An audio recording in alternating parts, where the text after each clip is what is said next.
Oi, pessoal do canal Filosofia com Óculos, tudo bem? Henrique na área, como é que vocês estão? E aqui voltando com o quadro, né, Filosofia de Mascar, depois de muito tempo, e eu estou aqui hoje para apresentar um livro para vocês. Trata-se do Perdido de Volta. Coloca aí a imagem, Ornei. É um romance de um autor chamado Miguel Gulander. Ele foi publicado pela Língua Geral em Portugal, né, e no Brasil pela Ponta de Lança em 2007, já tem um tempinho, né? Quando eu estava em Juiz de Fora, mais ou menos em 2015, eu encontrei esse romance, né? Eu estava numa livraria e estava passando a mão nos livros, nas prateleiras, e achei esse livro, e era um livro grande, né? Mais de 500 páginas, a capa preta, como vocês puderam ver, e a borda laranja. Né? Eu fui saber depois que esse era um sinal de perigo, né? Até a literatura que Miguel Gulander faz, daqui a pouco eu explico, é literatura de risco, né? E se você vê um animal preto e amarelo, como a abelha, ou preto e laranja, deve ter algum animal assim, ele pode possuir veneno ou ferrão. Né? Então é o caso desse livro. Mas é um livro arrebatador, poético, mas ao mesmo tempo visceral. Né?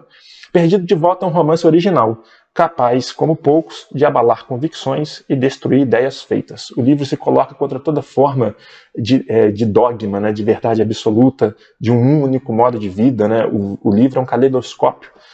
Ele passa por regiões diferentes, por países diferentes, e ele celebra a cultura, né, o modo de ver desses povos que são diferentes. Né? Então o livro se coloca contra todo tipo de dogmatismo.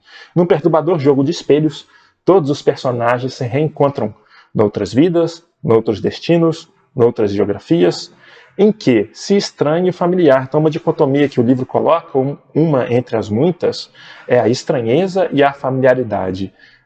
O familiar é estranho e o estranho é familiar. Né?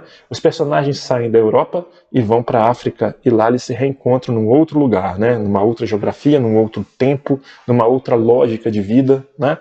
Uma metáfora, uma imagem que ele usa é do Maelstrom. Coloca aí a figura de um Maelstrom, Ornei. O Maelstrom é um redemoinho gigante no mar, né, que suga os barcos. Ele é uma imagem das lendas nórdicas. Né? E o que acontece? Quando o Maelstrom puxa, né, o Maelstrom joga em um outro lugar. Né? E ao mesmo tempo ele reconstrói, ele dispersa, mas ele recompõe. Né? E você vai para outro lugar, mas você conserva um pouco de si mesmo. Então esse outro lugar é um pouco familiar, mas tem muita novidade. Então esse lugar também é estranho. Tá? Ele faz isso, o autor. Né? Perdido de Volta é uma curiosa balada viking, de vozes africanas, num livro visceral, mas ao mesmo tempo poético e filosófico. Outra dicotomia é uma balada viking, com elementos vikings. O Miguel Gulander é luso-escandinavo, ele é filho de mãe sueca e pai português, ele mora na Suécia até 2001, né, e ele traz elementos da cultura viking, branca. Né? Só que o livro se passa em África, e ele traz também vozes africanas, né? Vozes de espíritos de Loa, do voodoo, que são espíritos africanos, enfim. E ele faz uma mistura de uma cultura branca, mas também de uma cultura negra. Né? Ele contrapõe essas duas culturas. Né? A narrativa quebra fronteiras do espaço-tempo e outras regras narrativas. A experiência de ler o livro é muito interessante, é diferente de todo livro que eu já li. É o livro mais diferente que eu já li, por isso que eu estou indicando aqui. Porque o tempo do livro não é uma linha que liga dois pontos, A e B. O tempo do livro é uma espiral que faz lembrar, inclusive, o Maelstrom. Você pode ler o livro de trás para frente, né? Você pode ler o livro do jeito normal, começando do começo e terminando no fim. Mas você pode ler o livro voltando, você pode começar do meio e depois ir para o começo. E cada capítulo, você pode ler o capítulo de trás para frente, se isso for possível. Né? É uma outra lógica de tempo. Isso fica muito claro quando você lê. Né? É um jogo de espelhos mesmo. Né? Você tem muitas imagens refletidas. Em Perdido de Volta, o planeta é sempre estrangeiro, ao qual chegamos sempre pela primeira vez. Quando o Maelstrom nos puxa, ele nos transforma. Né? E aí a gente chega num lugar que, ainda que se for o mesmo, é um lugar estrangeiro e é um lugar que se chega pela primeira vez. Outra imagem que ele usa no livro é a imagem da deusa dançarina dos hinduístas, né, a Kali, que é uma deusa de 1000 braços, né, que dança, sempre destruindo e sempre reconstruindo. sempre destruindo e sempre reconstruindo lugares e pessoas. Tá? E Perdido de Volta nada é supérfluo, nem nas palavras que disparam um lança-chamas. O autor parece estar sempre em combustão, essa é uma imagem também, os personagens parecem que vão pegar fogo, né? E não sempre sendo fácil viver nesta miragem constante, a escrita torna-se poderosa e densa. Outra imagem é que o mundo, ele é uma miragem, ele é uma ilusão. Existem tantas realidades quanto os braços, os 1000 braços da deusa dançarina, né? Da Kali. Todas sempre ilusórias. A única coisa que é real, o trânsito perpétuo, o movimento frenético, né? Ele dá a entender isso para o leitor. Perdido de Volta, um romance absolutamente original, por tudo que eu falei, né? No panorama da literatura em língua portuguesa. Ele anuncia um nome que importa fixar. E agora eu vou falar um pouco do autor, o Miguel Gulander. Ornei, coloca a fotinha do Miguel Gulander para o povo ver. Olha só, Miguel Gulander é filho de mãe sueca, como eu disse, pai português, sendo luso-escandinavo de ascendência. Ele tem trabalhado na África desde que saiu da Suécia em 2001. Ele viveu ideólogos em Cabo Verde, em Moçambique, Angola e em África do Sul. Atualmente é professor de português do Instituto Camões, né, na Namíbia. Então ele está trabalhando num instituto que tem várias unidades em diversos países da África, e ele, de tempos em tempos, ele vai mudando de país em país. Então o cara acostumado ao trânsito, à viagem, ele já esteve em países europeus, esteve em países africanos, esteve até na Índia, em Mumbai, né, representando um banco. E ele percebe que esses bancos o que fazem é explorar os povos, entre aspas, subdesenvolvidos, né, os países subdesenvolvidos. Ele abandona essa vida e vai ser professor de português, e ele acaba escrevendo sobre isso, né, sobre a exploração. Isso é um tema recorrente na obra dele. Para ler mais sobre Miguel Gulander e o livro Perdido de Volta, acesse o blog. Eu vou colocar na descrição um endereço virtual de um blog chamado Buala. Ela escreve alguma coisa bem interessante, a autora, sobre o Miguel Gulander e sobre o livro Perdido de Volta. Se quem está nos assistindo quiser ler para ter mais referência, eu vou deixar na descrição aqui embaixo, tá? Muito bem. Olha só, em certo momento, a autora do blog, no texto, ela diz, olha que parágrafo interessante da autora. Abre aspas. Este é o Miguel, escritor e na vida.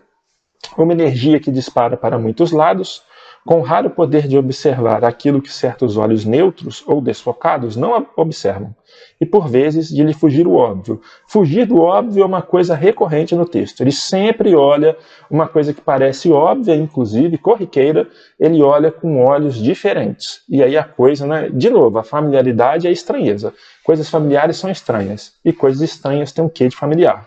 Isso aparece no livro inteiro, né? Ela continua dizendo, olha só, pessoal, o Miguel Gulander consegue a estranha proeza de combinar um estado de alucinação com um estado de clarevidência. Quando você fala de um estado de alucinação, e aqui uma outra dicotomia, você pensa em coisas meio profanas, né? Por exemplo, uma pessoa alucinada foi uma pessoa que consumiu droga, né? Ela está num estado de alucinação.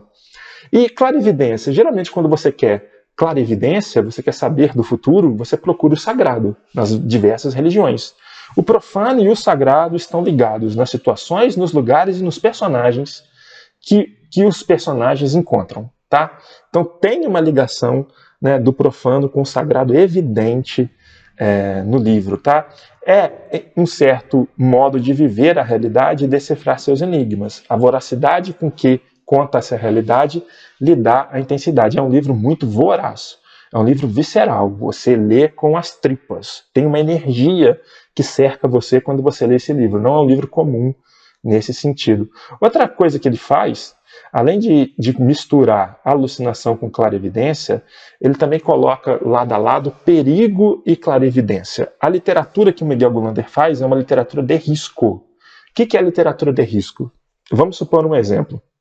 Vamos supor que um autor de literatura de risco queira escrever sobre o tráfico na favela da Rocinha. Né? Estou tirando um exemplo da cabeça.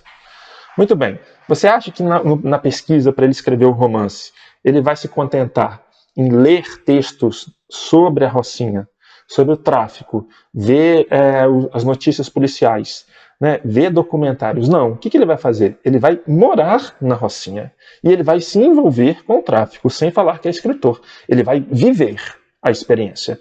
que é uma experiência arriscada, por isso literatura de risco.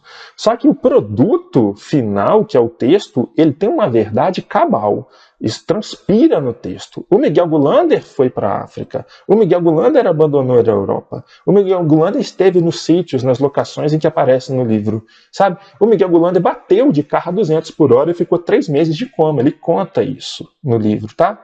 E outra coisa que é interessante, né? Ele junta perigo com clarividência. Na iminência da morte de um personagem, a clarividência é total. O mundo, em tal momento, se revela na sua nudez e na sua essência.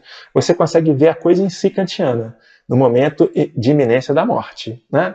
Num segundo antes da morte, ele escreve coisas sobre a realidade, né? Como que a realidade se apresenta para quem está para morrer, né? Que é simplesmente de tirar o fôlego, sabe?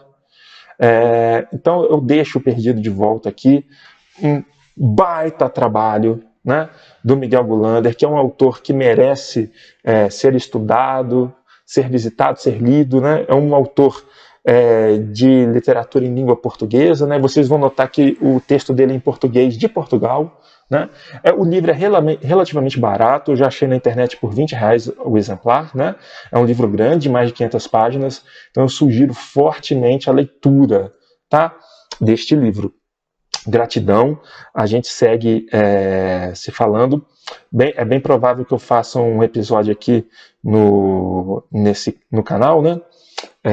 No Filosofia de Mascar, lendo um capítulo que dá nome ao texto, né? Que vai explicar por que o texto, por que o livro, por que o romance se chama Perdido de Volta, que é um super capítulo. E aí eu vou fazer 2 vídeos, né? Um vídeo lendo o capítulo e um vídeo comentando como esse capítulo me afeta, me toca, enfim. Um abraço, se inscrevam no canal, ativem o sininho para receber notificações, né? Comentem, né? Eu sempre procuro responder os comentários de vocês, e assim a gente vai construindo uma relação saudável, legal, né? de sabedoria. E aproveitem o livro, que é um baita livro. Um abraço, pessoal. Tchau.